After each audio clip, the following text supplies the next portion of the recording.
Next हमारा topic है यहाँ पे आइसोमर्स का। अमाइनो एसिड्स में भी आइसोमर्स होते हैं और हाँ जी, ये जो होते हैं डी और एल, दो तरह के होते हैं आइसोमर्स। बहुत इजी होते हैं। देखिए, अगर हमारा जो डिपेंड करता है कि जो अमाइनो एसिड का ग्रुप है, हमारा अमाइनो ग्रुप है, वो किस साइड प्रेजेंट है, लेफ्ट में प्रेजेंट है या राइट में प्रेजेंट है।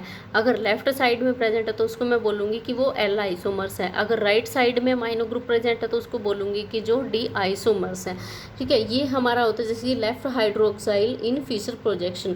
फिशर प्रोजेक्शन में जो हमारा क्या होता है, हाइड्रोक्साइल लेफ्ट में होना चाहिए और राइट हाइड्रोक्साइल डी होता है। ठीक है, नेक्स्ट है इसमें relate only to substitutes can chiral carbon note optical properties. ठीक है, यहाँ पे क्या करते हैं, कायरल कार्बन को देखते हैं, ना कि और ऑप्टिकल प्रॉपर्टीज़ को देखते हैं। जैसे कि मैंने यहाँ पे देख लिया, जो लेफ्ट में हमारा अमाइनो ग्रुप प्रेजेंट है, यहाँ पे राइट में है, तो इसीलिए मैं इसको बोलूँगी एल अमाइनो एसिड या एल आइसोमर्स है और ये डी आइसोमर्स है। ऐसे ही मेरे पास एक सेकेंड टर्म आती है,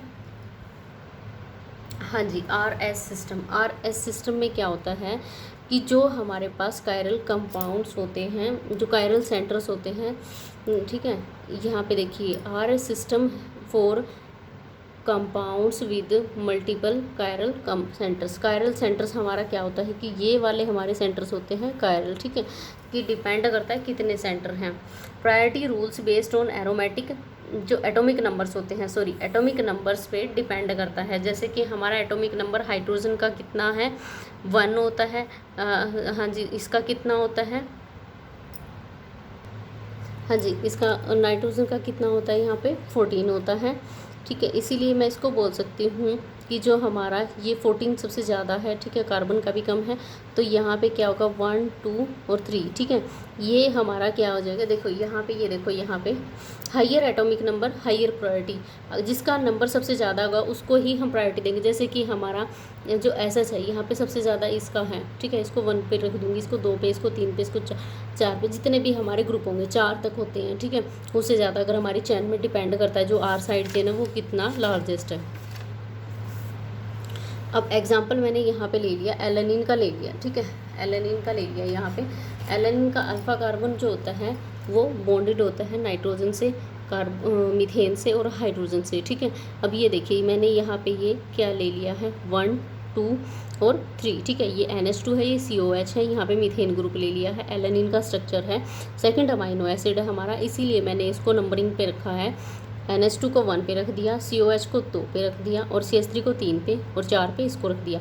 अब इसकी, हाँ जी, इसकी रोटेशन कैसे होगी, इसकी रोटेशन कैसे होगी, ऐसे होगी या ऐसे होगी। ठीक है, अब इसकी रोटेशन हम क्लॉकवाइज लेंगे। ठीक है, अब ये देखिए इसमें सारा का सारा जो डिपेंड करता है कि डायरेक्शन हमारी क्या रहेगी, क्लॉकवाइज रहेगी, एंटी क्लॉकवाइज रहेगी। ठीक है, अब क्लॉकवाइज जो हमारी डायरेक्शन होती है, देखिए जैसे कि मैंने यहाँ पे RS सिस्टम ले लिया है, यहाँ पे क्लॉकवाइज हो रहा है और यहाँ पे क्या हो रहा है, एंटी क्लॉकवाइज। इसको काउंटर क्लॉकवाइज भी बोलते हैं। ठीक है, अब देखिए RS में क्लॉकवाइज होगा तो इसको मैं शो करूँगी RS से, अगर एंटी क्लॉकवाइज होगा तो उसको शो करूँगी S से। If 3 atoms decreasing in priority, ठीक है, left clockwise, it's R configuration, इसको मैं बोलूँगी R कॉन्फिगरेशन। ठीक है, क्लॉकवाइज में। और अगर डिक्रीजेस काउंटरवाइज होगा तो उसको मैं ऐसा कॉन्फिगरेशन बोलूँगी। ठीक है, और इसको R राइट भी बोल सकते हैं और इसको सिंसिस्टर लेफ्ट भी बोल सकते हैं। ठीक है, जैसे यहाँ पे एलेनिन का स्ट्रक्चर इसने ले लिया है। ये देखिए amino acid absolutely configuration DRLS। ठीक है, DRLS जैसे कि मैंने आपको बताया था, वहाँ पे LS का स्ट्रक्चर क्या था, LS में क्या था, जो सॉरी, ये देखिए मैंने आपको यहाँ पे स्ट्रक्चर करवाया था, ये D और L का। ठीक है, D और L। ठीक है, D हमारा क्या होता है कि जो हमारा लेफ्ट में अमाइनो एसिड हो गया और R में क्या हो गया हमारा कि जो क्लॉकवाइज हो गया। ठीक है, DR, अगर DR है, लेफ्ट में हमारा क्या है, अमाइनो ग्रुप है और क्लॉकवाइज डायरेक्शन है, तो हमारे क्या बन गया DR।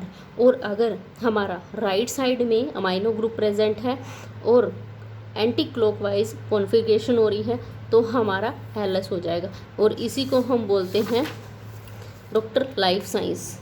ठीक है, इसी को बोलते हैं doctor life science. RS system को, ये देखिए L amino acids are typically S system. ठीक है, एक्सेप्ट सिस्टीन में जो L सिस्टीन होता है। अब जो LS सिस्टीन में होता है, जो R कॉन्फ़िगरेशन होती है, ठीक है, R कॉन्फ़िगरेशन इन RH सिस्टम, ठीक है। अब सल्फ़र जो साइड चेन में होगा और राइजेस करेगा प्रायोरिटी को सिस्टीन में, ठीक है, क्योंकि उसका जो एटॉमिक नंबर होता है वो कितना होता है, 32 होता है, वो उनसे सबसे ज़्यादा होता है।